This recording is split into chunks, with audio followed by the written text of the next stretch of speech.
Ambassador Chen Wei sat in the grand chamber of the Galactic Council and tried not to show his anger.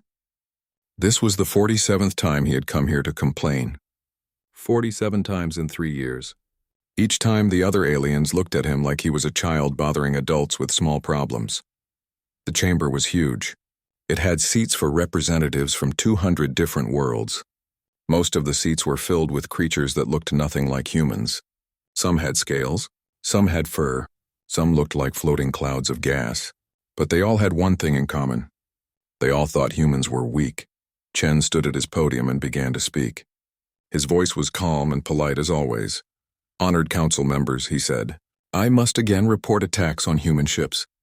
Last week, 3 cargo vessels were fired upon near the Mars-Titan route. The week before, 2 colony transports were damaged. We have sent you evidence. We have sent you witness statements. We ask again for justice." A large creature with purple scales laughed. This was High Counselor Vrexkal, the leader of the Vrexian Empire. The Vrexians controlled 40 star systems and had the biggest military in the galaxy. They thought this made them the most important species. "Ambassador Chen," Vrexkal said in his deep voice, "are you here to cry again? Your species has been in space for only 100 years. You know nothing about how the galaxy works. These incidents you describe are just accidents. Space is dangerous." Other council members nodded. Some made sounds that might have been laughter in their languages. Chen felt his jaw tighten, but he kept his face calm. This was what humans had been doing for 50 years. They smiled. They stayed polite. They did not fight back even when others pushed them. "High Counselor," Chen replied, "an accident can happen once, maybe twice, but 47 times. Our ships follow all the rules. They stay in approved routes, yet they keep getting attacked by vessels with Vrexian markings." Vrexkal waved a clawed hand. "Markings can be faked. Perhaps your enemies want to make the Vrexian Empire look bad, or perhaps your human pilots are simply not skilled enough for space travel. I suggest more training." The chamber filled with more sounds of agreement and amusement. Chen looked around at the faces of the council. Not one of them seemed to care. Not one of them was willing to help. He gathered his papers and left the chamber. As the doors closed behind him, he heard Vrexkal say something to the other counselors. They all laughed harder. The words stuck in Chen's mind as he walked back to the human embassy. Persistently pathetic pacifists. That is what Vrexkal had called humanity. 2 days later, the news came that changed everything. Chen was in his office when his assistant rushed in. The young woman's face was pale and her hands were shaking. "Sir," she said, "there has been an attack. A big one." Chen felt cold fear in his stomach. "How big?" "The medical frigate Mercy. It was carrying supplies to the new colony on Kepler 442. A Vrexian battle group intercepted it. They said the ship was in restricted space. The Mercy tried to explain, but they did not listen. They fired on the ship until it broke apart. There were 3,000 people on board. Doctors, nurses, families, all dead." Chen sat down slowly. His legs would not hold him anymore. 3,000 people, 3,000 human lives ended in a few minutes, and the Vrexians would call it another accident, another mistake. He had spent 5 years as Earth's ambassador. 5 years of swallowing insults. 5 years of being polite while his people were hurt and killed. 5 years of believing that peace was worth any price. But maybe there were some prices that were too high.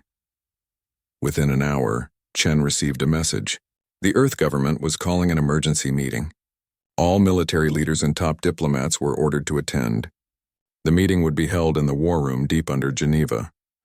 Chen had never been to the war room before. In 50 years of space travel, humanity had never needed it. The room was smaller than Chen expected. It had no windows and simple metal walls. Around a large table sat 15 people. Chen recognized most of them. There was Admiral Sarah Kamathi, commander of the Earth Defense Force. There was General Park, head of military intelligence. There was Minister Okonkwo, who led the Department of Colonial Affairs. The President of Earth, Maria Santos, sat at the head of the table. Her face looked years older than it had at her last public appearance. The attack had affected everyone. "Thank you all for coming so quickly," President Santos said. "I know you have all heard about the Mercy. 3,000 of our people are dead. The Vrexians are already saying it was a mistake. They claim the Mercy ignored warnings. This is a lie. We have the ship's logs. The Mercy was in approved space. The Vrexians murdered our people. She paused and looked around the table. Her eyes were hard. For 50 years, we have followed the restraint doctrine. We joined the Galactic Council to leave our violent past behind. We wanted to show that humanity could be peaceful, that we could be trusted. But the galaxy has mistaken our peace for weakness. They have mistaken our patience for fear. And now they are killing us. Admiral Kimathi leaned forward. She was a tall woman with gray hair and sharp eyes. Her family had been soldiers and peacekeepers for generations. She had spent her whole life in the military, but she had never fought a real war. Nobody alive had, Madam President, Kimathi said. Are you asking us to prepare for war? Santos nodded slowly. I am asking you to show me our options. I need to know what humanity can do if diplomacy fails. Admiral, I understand you have been preparing for this possibility. Kimathi pressed a button on the table. A holographic display appeared in the center of the room. It showed star maps, ship designs, and columns of numbers. Protocol Omega, Kimathi said. We developed it 30 years ago, just after first contact. The question was simple. What if the aliens were hostile? What if we needed to defend ourselves? So we made plans. We prepared. And we did it all in secret. Chen stared at the display in shock. You have been preparing for war this whole time? While I was begging the Council for peace? We were preparing for survival, Kimathi replied. Hope for peace but prepare for war. That is the first rule of any military. And Chen, your work was not wasted. Every year you bought us with diplomacy was another year to prepare. Another year to build. Another year to train. The galaxy thinks we are weak because you let them think that, and that has been our greatest advantage. The holographic display zoomed in on various human colonies and stations. Red markers appeared throughout space. Every cargo ship you see out there is not just a cargo ship, Kimathi continued. They carry disassembled warships and defense platforms. Every mining operation on every asteroid is also a weapons factory. Every research station has military labs hidden inside. We have been building an army while pretending to be merchants and scientists. General Park spoke up. He was an older man with a quiet voice.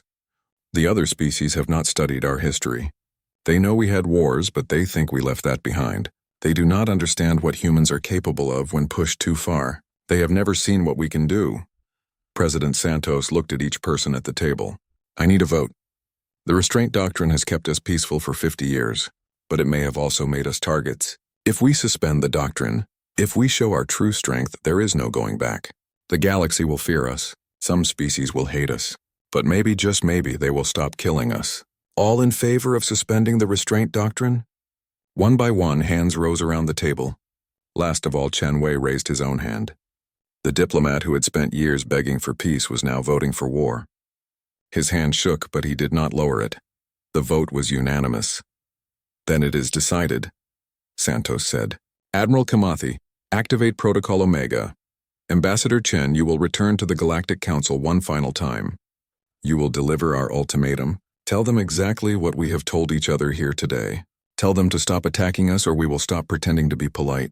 Chen nodded. His career as a peacemaker was over. Now he would deliver a threat of war. He wondered if the Council would listen. He hoped they would. Because if they did not, they were about to learn something that humanity had known for thousands of years. Peace was a choice. And humans were very, very good at the alternative. The Galactic Council chamber was full when Ambassador Chen Wei returned. News of the Mercy spread quickly through the galaxy. Some species sent messages of sympathy, others stayed silent. The Vrexians acted like nothing had happened. Chen walked to the human podium. He carried no papers this time. No evidence, no polite requests. Just one message that he had memorized word for word. High Counselor Vrexcal was already speaking when Chen arrived. The large reptilian was explaining to the Council how the Mercy incident was a tragic mistake. How the human ship had ignored multiple warnings. How the Vrexian commanders had no choice but to defend their territory. It was all lies. Every word. I see Ambassador Chen has returned, Vrexcal said with what might have been a smile. Perhaps he comes to accept our apology for this unfortunate accident. Chen stepped up to his podium. He looked around at all the alien faces. Dozens of species. Hundreds of years of civilization. And not one of them had bothered to learn anything real about humanity. Members of the Galactic Council, Chen began. His voice was different now. Harder. Colder. I am not here to accept apologies. I am here to deliver a warning. The final warning you will receive from Earth. The chamber became quiet. Even Rexkull stopped talking. For 50 years, humanity has been a member of this council. For 50 years, we have absorbed your insults. We have accepted unfair trade agreements. We have ignored the attacks on our ships and our people. We did this because we believed in peace. We believed that patience and diplomacy would eventually earn your respect. Chen paused. The silence was complete now. We were wrong. You do not respect peace. You see it as weakness. You have studied our technology. You have looked at our ships and our weapons, and you have decided that humans are no threat to you. But you have not studied our history. If you had, you would be terrified right now. Rexkull laughed. Is this supposed to frighten us, Ambassador? Your species discovered space travel barely a century ago. The Vrexian Empire has ruled the stars for 10,000 years. You cannot threaten us. Then let me tell you about humanity, Chen replied. Let me tell you why we joined this council. Let me explain what we were running from. He activated a holographic display. Images appeared above the council floor. Cities in ruins, battlefields covered with bodies, mushroom clouds rising over destroyed lands. In our year 1914, humans fought what we called the First World War. 10 million people died. We used poison gas. We built machines designed only to kill. We destroyed entire nations, and when it ended, we promised it would never happen again. The images changed. New wars, bigger weapons, more destruction. 20 years later, we fought the Second World War. 70 million people died. We invented weapons that could destroy cities in seconds. We built death camps. We created new ways to kill that the galaxy has never seen. And still we did not stop. More images. Smaller wars scattered across the globe. Wars that lasted years. Wars that never seemed to end. For the next century, humans fought wars on every continent of our planet. We fought over resources. We fought over ideas. We fought over land and religion and politics. We became very, very good at killing each other. And then in 2089, we nearly ended ourselves completely. The final image showed Earth from space. Half the planet was covered in dark clouds. Cities were gone. Entire regions were nothing but ash. The Third World War lasted 3 days. 3 days of nuclear fire. 3 days of automated weapons systems killing everything they could find. When it ended, 2 billion humans were dead. Our planet was dying. And we finally understood what we had become. Chen looked directly at Rexkull. So we made a choice. We decided to change. We spent the next 200 years rebuilding, healing, learning to be peaceful. When we discovered faster than light travel, when we found this council, we saw it as a chance to prove that we were different now, that we could be trusted, that humanity had left its violent past behind.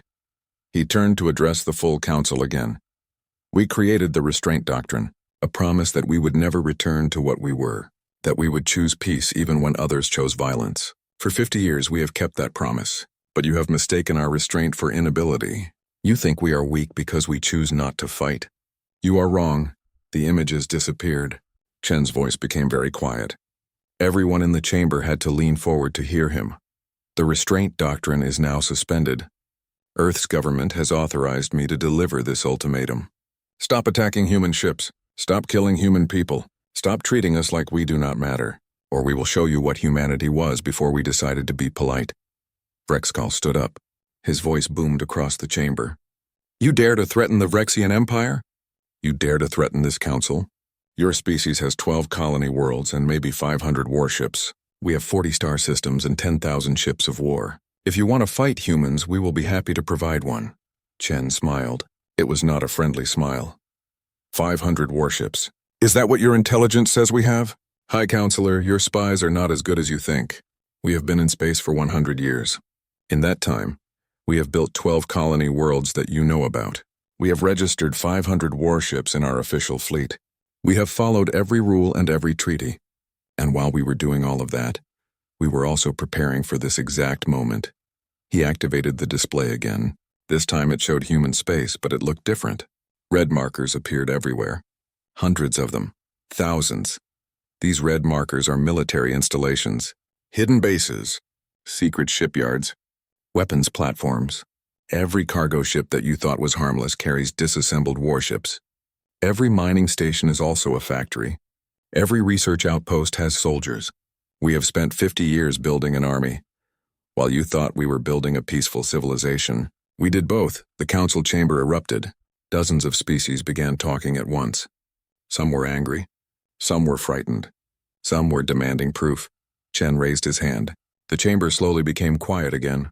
You want proof? Then attack us again. Send your fleets. Test our strength. But know this. Every human ship you have destroyed, every human life you have taken, has been noted, recorded, remembered. And if you make us defend ourselves, we will not stop until you understand the lesson that humanity learned the hard way. He looked around the chamber one last time. War is not glorious. It is not exciting. It is not a game, it is hell, and humans are very, very good at it. We stopped because we chose to stop, because we decided that peace was worth any price, but apparently some prices are too high. The 3,000 people who died on the Mercy were too high a price. So now we give you one chance. Stop attacking us or we stop pretending to be polite. Chen turned and walked out of the chamber. Behind him, the council dissolved into chaos. Species were arguing. Some were demanding sanctions against humanity. Others were calling for immediate military action. A few were very quiet because, unlike the others, they had actually studied human history, and they were very afraid. High Counselor Vrexkal watched the human ambassador leave. The reptilian felt anger burning in his chest. How dare these primitive apes threaten the Vrexian Empire? How dare they speak to him with such disrespect? He called his military advisors immediately. Within hours, the Vrexian fleet was preparing for war. Vrexkal planned to teach humanity a lesson they would never forget. He would crush their colonies. He would destroy their ships. He would make them beg for the mercy they named their ships after. What Vrexkal did not know was that Admiral Sarah Kimathi had been waiting for exactly this response. The moment Chen delivered the ultimatum, Protocol Omega went into full activation. All across human space, cargo ships were opening their holds. Mining stations were revealing their true purpose. Research vessels were powering up weapons that the galaxy had never seen. On Earth, in the war room, Admiral Kimathi watched the tactical displays. The Vrexian fleet was moving. 80 capital ships, 300 support vessels, thousands of fighters. It was an overwhelming force. More than enough to destroy every human colony. That is what the Vrexians thought. Kimathi pressed a button. Across human space, hundreds of secret installations came online. Ships that had been hidden for decades launched into space. Weapons platforms that looked like asteroids powered up. And in her command center, Captain Maria Reeves received her orders. Reeves was 30 years old. She had trained her entire adult life for this moment. She commanded a special forces unit that most people in the Earth government did not even know existed. They were called the Ghosts. Their job was simple. When humanity needed to show what it was truly capable of, the Ghosts would be the ones to show it. All teams, this is Ghost Leader, Reeves said into her comm. Protocol Omega is active. The Vrexians are coming. Let them come. We are going to teach them what humans learned a long time ago. Peace is a choice. War is what happens when you take that choice away. Throughout the fleet, soldiers checked their weapons. Pilots climbed into ships that had been waiting in secret hangars. Engineers armed weapon systems that had never been fired outside of testing. Everyone knew what was coming. The Vrexian Empire was about to learn a lesson. They were about to discover why humanity had been so desperate to leave violence behind. The Vrexian battle fleet arrived at the human colony of New Hope exactly when Admiral Kimathi predicted they would. 80 massive warships dropped out of faster-than-light travel in perfect formation. They had come to destroy the colony and teach humanity a lesson about respecting their betters. What they found waiting for them was not a frightened colony begging for mercy. The moment the Vrexian ships appeared, warning alarms went silent. Across New Hope Station, people stopped running to shelters. Instead, they went to their positions. Because New Hope was not just a colony. It had never been just a colony. The station began to change. Panels that looked like normal hull plating slid open. What the Vrexians thought were cargo bays were actually weapons platforms. The civilian ships docked at the station suddenly powered up military-grade engines and weapon systems. In seconds, New Hope transformed from a peaceful trading post into a fortress. Commander Vrax, leader of the Vrexian fleet, stared at his tactical display in confusion. His sensors were showing weapon signatures everywhere. How is this possible? New Hope was supposed to be a civilian station with minimal defenses. All ships maintain formation, Vrax ordered. Prepare to fire on the station. These humans are trying to scare us with a display. They cannot possibly have enough firepower to threaten this fleet. He was wrong. The first human attack came from ships that the Vrexians did not even see. Stealth vessels that had been hiding in the asteroid field around New Hope suddenly fired. Their weapons were not energy beams like most galactic civilizations used.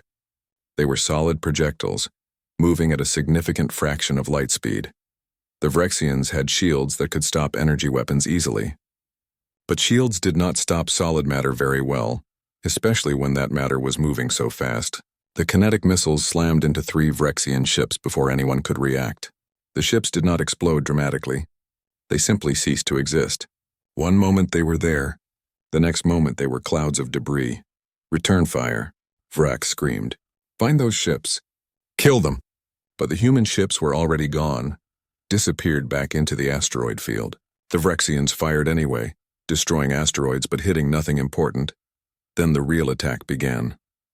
From behind the Vrexian fleet, dozens of human warships dropped out of faster-than-light travel. These were the ships that had been hidden in cargo vessels throughout human space. Now they were assembled and ready for war. The human ships did not look impressive. They were smaller than Vrexian vessels. They had less armor. But they moved in ways that Vrexian ships could not. They were fast and unpredictable. They used tactics that no other species in the galaxy would even consider. One human destroyer flew directly at a Vrexian battleship. The Vrexians thought the humans were trying to ram them. They were half right. At the last second, the human ship released dozens of small drones and veered away. The drones attached themselves to the Vrexian ship like parasites. Then they started cutting through the hull. Vrexian ships were designed to fight other ships in space. They were not designed to deal with boarding attacks. Their weapons could not target something so small on their own hull. Panic spread through the Vrexian crew as the drones breached their ship and released something worse. Human soldiers. Captain Maria Reeves led the first boarding team. She and her ghost unit went through the hull breach before the Vrexians even understood what was happening. The aliens inside were not ready for close combat. They fought in space with ships and energy weapons from long distances. They had never trained for enemies inside their own vessels. Humans had trained for exactly this. Humans had been fighting each other in close quarters for thousands of years. They knew every trick, every tactic, every way to use small spaces as an advantage. Reeves and her team moved through the Vrexian ship like ghosts. They used the ship against its own crew. They sealed doors to trap groups of enemies. They vented sections to space. They cut power to weapons and engines. Within 20 minutes, the Vrexian battleship was disabled. Its crew was either dead or surrendering, and that was just one ship. The ghosts had teams hitting 6 different Vrexian vessels at the same time. Commander Vrax watched in horror as his fleet fell apart. His ships were powerful, but they were not ready for this kind of war. This was not the clean, distant combat of civilized species. This was brutal and terrifying. This was human warfare. While the ghost teams were boarding ships, the rest of the human fleet was proving that they were just as deadly in normal space combat. Human ships moved in coordinated groups. They shared targeting data instantly. They predicted enemy movements and positioned themselves perfectly. And then there were the cyber attacks. Humans had grown up with computer networks. They had spent centuries fighting digital wars on Earth. Every human child learned to use computers from a young age. The entire species was comfortable with technology in a way that other species were not. The Vrexians discovered this when their ship systems started failing for no reason. Navigation computers gave wrong coordinates. Weapon systems fired at friendly ships. Life support shut down in random sections. It was chaos. Human hackers had infiltrated the Vrexian networks within minutes of the battle starting. They had been practicing on Vrexian systems for years, ever since first contact. Now they used that knowledge to devastating effect. They turned the Vrexian fleet into their own worst enemy. "Retreat," Commander Vrax finally ordered. "All ships retreat to faster than light. We need to regroup." But running was not so easy. Human ships had been specifically designed to prevent enemy retreats.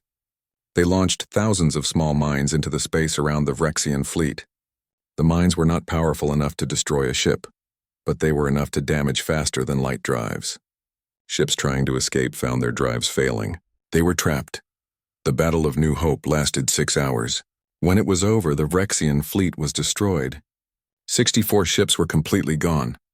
The remaining 16 ships were captured or disabled. Only Commander Vrax and 3 damaged ships managed to escape. The humans lost 11 ships. 87 soldiers died. It was the first real battle humanity had fought in over 200 years, and they had won with overwhelming force. News of the battle spread across the galaxy within hours. The Galactic Council went into emergency session. Species that had been allies with the Rexians suddenly became very quiet. Others began reviewing their own policies toward humanity.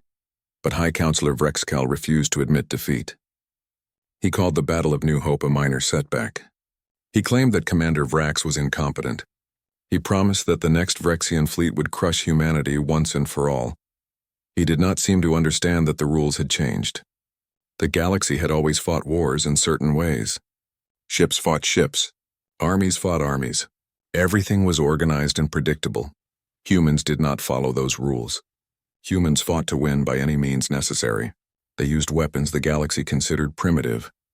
They employed tactics that other species thought were dishonorable. They brought the brutal lessons of Earth to the stars. On Earth, Admiral Kamathi watched the tactical reports with satisfaction. The Battle of New Hope was exactly what she had planned. It was a message to the galaxy. It said that humanity was not weak, that the restraint doctrine had been a choice, not a necessity, that humans could still fight when they needed to, but the message was also a warning. Stop now, before this goes further. Stop before humanity has to show the galaxy everything it is capable of. Some species heard that warning. They sent diplomatic messages to Earth. They offered peace talks and trade agreements. They promised to respect human sovereignty. The Vrexian Empire did not hear it, or perhaps they heard it and did not care. Either way, they began preparing for another attack. This time it would be bigger. This time they would not fail. Captain Reeves stood in the medical bay of New Hope Station. Around her, doctors were treating wounded soldiers. Most would survive. Some would not. She thought about the Vrexians she had killed today. She did not feel good about it. But she did not feel guilty either. They had been given a warning. They had ignored it. Now they were learning what humanity had tried to teach the galaxy peacefully for 50 years. Some lessons can only be learned the hard way, and the lesson had only just begun. After the Battle of New Hope, species that had been allies for centuries suddenly found reasons to disagree. Some wanted to support the Vrexian Empire. Others wanted to make peace with humanity. A few species simply wanted to stay out of the conflict entirely. The Erythians were one of the peaceful species. They had never fought a war in their entire history. Their representative, Ambassador Talara, had watched the humans with growing concern. She had studied Earth history after Chen's warning. What she learned terrified her. Talara requested a private meeting with Ambassador Chen. They met in a quiet garden on the council station, far from the arguing politicians and military leaders. Ambassador Chen, Talara began. She was a small, graceful being that looked almost like a large bird. Her feathers were pale blue and her eyes were kind. I must ask you something. When will your people stop? Chen looked tired. The last few weeks had aged him. When the attacks on human ships stop. When we are treated with respect instead of contempt. When the galaxy understands that we are serious. But I have read your history, Talara said softly. I have learned about your wars. Once humans start fighting, how do you stop? Your Second World War lasted 6 years. Your Vietnam War lasted 20 years. Your War on Terror lasted decades. When your species goes to war, it seems you do not know how to find peace again. Chen was quiet for a long moment. You are right to be concerned. War changes people. It changes entire civilizations. That is why we created the restraint doctrine. We did not want to become what we were before, but the Vrexians have made that choice impossible. Then help me understand, Talara said. Help me convince the other peaceful species to support a real peace agreement. Because if this war continues, I fear what will happen to everyone. The Vrexians are preparing another attack, a much larger one. And I know your military is preparing a response. Where does it end? Chen looked at the gentle alien. It ends when one side surrenders, or when one side is destroyed. Those have always been the only ways wars end. Talara left the meeting more worried than before. She immediately called for an emergency session of all peaceful species in the council. 17 species agreed to meet. Together, they represented less than a third of the council's power, but they were determined to try.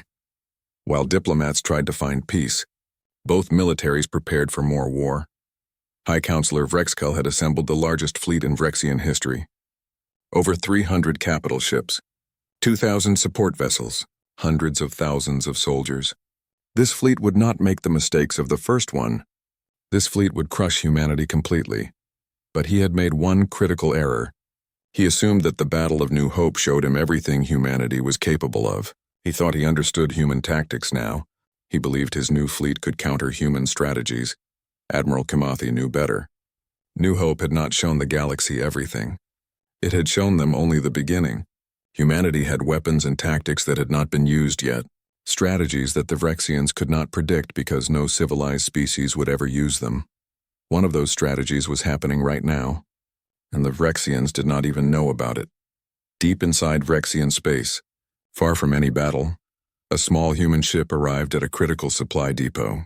The depot provided fuel and ammunition to half the Vrexian military. It was supposed to be perfectly safe, far behind the front lines. It had minimal security because no one thought enemies could reach it. No one except humans. Captain Reeves led the ghost team that infiltrated the depot. They did not come in shooting. They came in pretending to be a damaged merchant vessel requesting emergency repairs. The Vrexian guards, confident in their security, let them dock. That was their mistake. Within hours, the ghosts had taken control of the depot's computer systems. They did not destroy anything. They did something much worse. They changed the depot's shipping records. Now every supply shipment would go to the wrong location. Fuel meant for battle fleets would be sent to distant mining operations. Ammunition would be shipped to diplomatic vessels. Food supplies would go to ships that had already been destroyed. The Vrexian military would not notice the problem immediately. But in a few weeks, when ships started running out of fuel and ammunition, they would realize what had happened. By then it would be too late. This was happening at supply depots all across Vrexian space. Human special forces teams were systematically destroying the Empire's ability to fight without firing a single shot. It was a type of warfare that the galaxy had never seen before. Other species fought battles. Humans fought entire wars on multiple levels at once. The Vrexian fleet launched its attack on the human colony of New Terra 3 weeks after the Battle of New Hope. It was supposed to be an overwhelming show of force. The fleet was so large that it took an hour for all the ships to arrive. They were met by a much smaller human force. Only 50 warships defended New Terra. The Vrexians thought this meant they would win easily. They were wrong again. The human ships did not try to fight the Vrexian fleet directly. Instead, they led the fleet into a carefully prepared trap. New Terra was surrounded by an asteroid field that the humans had been secretly mining for years, not mining for resources, mining with explosives. When the Vrexian fleet followed the human ships into the asteroid field, the humans triggered thousands of explosives simultaneously. Asteroids broke apart and became deadly clouds of high-speed debris. The debris tore through Vrexian ships like bullets through paper. The fleet formation collapsed into chaos. Ships collided with each other, trying to escape. Some tried to shoot the debris and made it worse by creating more fragments. In 15 minutes, 100 Vrexian ships were destroyed without the humans firing a single direct shot. Then the human fleet attacked the survivors. It was not a fair fight. The Vrexians were disorganized and panicked. Many of their ships were damaged from the debris. Their communications were disrupted. They could not coordinate their defense. The Battle of New Terra lasted 2 days. When it ended, the Vrexian fleet was destroyed. Less than 30 ships escaped. The others were either captured or turned into wreckage. Back on the Vrexian homeworld, High Counselor Vrexkull received the news in stunned silence. 2 fleets destroyed, hundreds of ships lost, thousands of soldiers dead, and the humans had barely suffered any losses. For the first time, Vrexkull felt something he had not felt in his long life. Fear. Not fear of death. Fear of what these humans represented. They fought in ways he did not understand. They used strategies that seemed insane but worked perfectly. They were willing to do things that civilized species would never consider. And they were winning. Admiral Kimathi knew that the time had come for the final move. The Vrexians were beaten, but they had not surrendered. As long as they kept fighting, more people on both sides would die. So she gave the order that would end the war one way or another. The human fleet would go to the Vrexian homeworld itself. When the news reached the Galactic Council, there was panic. An attack on a species' homeworld was the ultimate act of war. It meant total conquest or total destruction. No one had done such a thing in the modern galactic era. Ambassador Talara rushed to meet with Chen again. Please, you must stop this. If your fleet attacks the Vrexian homeworld, billions could die. This goes beyond defense. This becomes something else entirely. Chen shook his head. We will not attack civilians. We will not bombard cities. But the Vrexian government must understand that they cannot hide behind their people while they order attacks on ours. The fleet will blockade their homeworld, cut off all trade, all supplies, all resources. Either Vrexcal surrenders or his own people will remove him. The human fleet arrived at the Vrexian homeworld 1 week later. 300 human warships surrounded the planet. They disabled the orbital defenses without firing on the surface. They captured or destroyed any ships trying to leave or enter. Within days, the Vrexian homeworld was completely isolated. Admiral Kamathi broadcast a message to the planet on all frequencies. Her words were translated into every Vrexian language. People of the Vrexian Empire, we are not here to conquer you. We are not here to destroy you. We are here because your government has attacked our people repeatedly despite our warnings. High Counselor Vrexcal has led you into a war you cannot win. He has cost you thousands of lives and hundreds of ships, and he has shown no sign of stopping. She paused, letting her words sink in. We offer you this choice. Remove Vrexcal from power. Put someone in charge who wants peace. Agree to respect human sovereignty and pay reparations for the lives taken. Do this and we will leave. Refuse and we will stay here until you have no choice. Your food will run out. Your fuel will run out. Your patience will run out. Choose wisely. For 3 days nothing happened. The Vrexian government remained silent. Vrexcal ordered his remaining military forces to attack the blockade, but they were easily defeated. The humans were too strong, too prepared, too skilled. On the 4th day, riots began in the Vrexian capital. The people were angry. They were afraid. They blamed Vrexcal for bringing this disaster upon them. The police tried to stop the protests, but there were too many people. On the 7th day, Vrexcal was arrested by his own military leaders. They had decided that one leader was not worth the destruction of their entire civilization. The galaxy was different now. The Galactic Council had been reformed with new rules and new leaders. The Vrexian Empire still existed, but it was smaller and more humble. High Counselor Vrexcal had been tried for war crimes using human legal standards. He spent the rest of his life in prison. Humanity was now a senior member of the Council, not because they demanded it. Because the other species asked them to be, the galaxy had learned that humans could be trusted with power because they understood what power could do. They had seen where unlimited violence led. They had almost destroyed themselves, and they chose not to do it again. Ambassador Chen Wei retired 2 years after the war. He had spent his entire career working for peace, and in the end, peace required war. The contradiction bothered him for a long time, but eventually he understood. Peace was not the absence of the ability to fight. Peace was choosing not to fight when you could. The new human ambassador was younger and had fought in the war. She understood both sides. She could speak with authority about what humanity was capable of, and also about why humanity preferred not to use that capability. Admiral Sarah Kimathi remained commander of the Earth Defense Force. But the EDF was different now. It was smaller than during the war, but everyone knew its true strength. The hidden bases were still there. The secret weapons were still ready. The difference was that now the galaxy knew about them too, and that knowledge kept the peace better than any treaty. Several species had requested human military advisors. They wanted to learn human tactics. They wanted to understand how humans fought so effectively. Kimathi approved some of these requests, but carefully. She did not want to create more warriors. She wanted to create more defenders. There was a difference. Captain Maria Reeves had become Colonel Reeves. She now trained the next generation of Special Forces soldiers. But her training was different from what she had received. She taught them all the tactical skills they needed, but she also taught them restraint, control, the ability to choose when to fight and when to walk away. Being able to kill someone is easy, she told her students. Any fool with a weapon can do that. Being able to not kill someone when you are angry, when you are afraid, when you have been hurt, that is hard. That is what makes you a professional. That is what makes you human. The restraint doctrine was reinstated 3 years after the war, but it was different now. Before, it had been a promise that humanity would always choose peace. Now it was an understanding that humanity preferred peace but could do the alternative if forced. The galaxy was more peaceful than it had been in centuries, not because everyone suddenly became kind, because everyone understood the cost of war. They had seen what humanity could do when pushed too far. They had learned that some species were peaceful by choice, not by necessity, and no one wanted to test that choice again. On Earth, in Geneva, there was a new monument.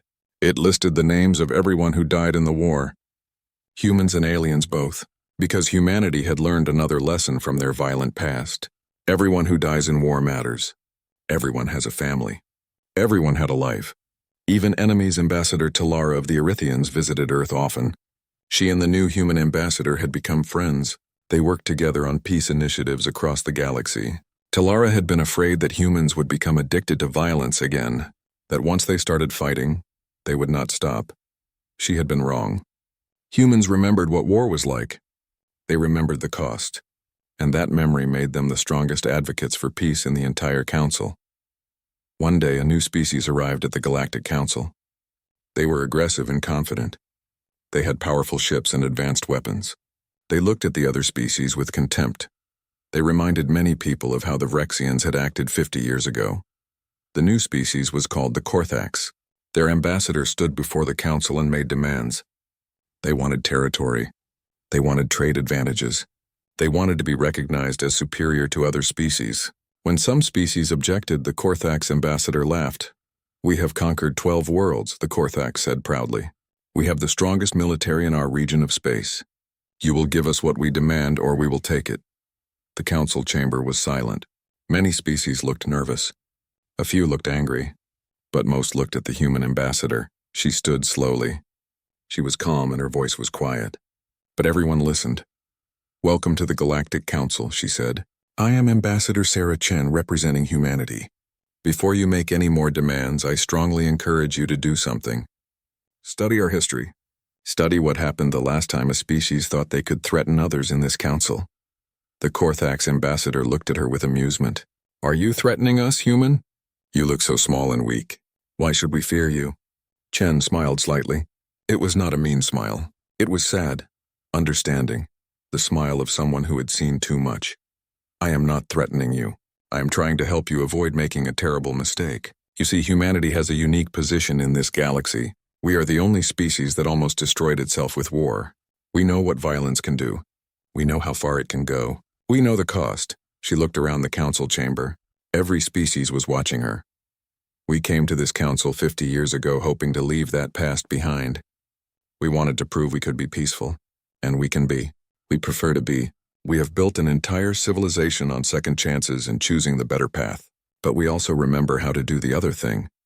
The Korthax ambassador was not smiling anymore. Something in the human's eyes made him uncomfortable. "So here is my advice, freely given. Study our history. Learn what we did to each other before we found this council. Learn what happened when we were forced to defend ourselves 5 years ago. Then look at this council and see that it is more peaceful now than it has been in centuries. Ask yourself why." She sat down. The Korthax ambassador looked around the chamber. He saw fear in some eyes, not fear of him. Fear of what might happen if he made the wrong choice. He saw the reformed Vrexian representative who quietly nodded. He saw species after species who all seemed to agree with the human. Most importantly, he saw the human ambassador sitting calmly, not looking worried at all. Just patient, like someone waiting to see if you would make a smart choice or a stupid one. The Korthax ambassador asked for a recess. His government needed to discuss their approach. That night, they accessed the galactic archives. They read about human history. They learned about the world wars, about the weapons humanity created, about the near-extinction event. Then they read about the human-Vrexian war. They learned how quickly the Vrexian fleets were destroyed. They learned about human tactics that no one had seen coming. They learned about the blockade of the Vrexian homeworld, but most importantly, they learned about what happened after, how humanity could have destroyed the Vrexians completely, but chose mercy instead, how humanity could have dominated the council, but preferred partnership, how humanity had the power to do terrible things but chose not to use that power unless forced. The next day, the Korthax ambassador returned to the council. His attitude was different. Respectful, cautious. "We have reconsidered our approach," he said. "We would like to apply for membership in this council through the proper channels. We are willing to negotiate our requests rather than demand them. We apologize for our earlier behavior." Ambassador Chen nodded. "That is a wise choice. Welcome to the council. I think you will find that cooperation works much better than threats." Later, Talara asked Chen how she stayed so calm. How she could deliver such a warning without seeming aggressive. Chen smiled. "Because it was not a threat. It was education. The best way to keep peace is to make sure everyone understands the cost of war. We do not hide what we are capable of. We do not pretend to be weak. But we also do not brag about our strength. We just make sure that everyone knows the truth. We can fight. We are very good at it, but we would much rather not." That night, Chen visited the monument in Geneva. She read the names. So many people who died because others did not take peace seriously, because the Vrexians thought kindness was weakness, because someone had to teach the galaxy that some species chose peace, not because they had to, but because they wanted to. She thought about Ambassador Chen Wei, who had retired 5 years ago. He had asked her once if the war was worth it. If all those deaths achieved anything. She had not known how to answer then, but now she did. Yes, it was worth it. Because the galaxy was at peace, not a forced peace, not a peace based on fear alone. A peace based on understanding, on respect, on the knowledge that war was horrible and should be avoided by everyone. Humanity had given the galaxy a gift. They had shown that it was possible to be both strong and peaceful. That power did not have to corrupt. That beings who knew war best could be the strongest supporters of peace. Back on Earth, in the war room that was now rarely used, Admiral Kamathi looked at the protocols that were still active. Protocol Omega was still there. Still ready, still waiting. But hopefully it would never be needed again. Captain Reeves watched her students train. They were learning to fight, learning to be strong, but more importantly, they were learning when not to fight, when to show mercy, when to choose peace even when war would be easier.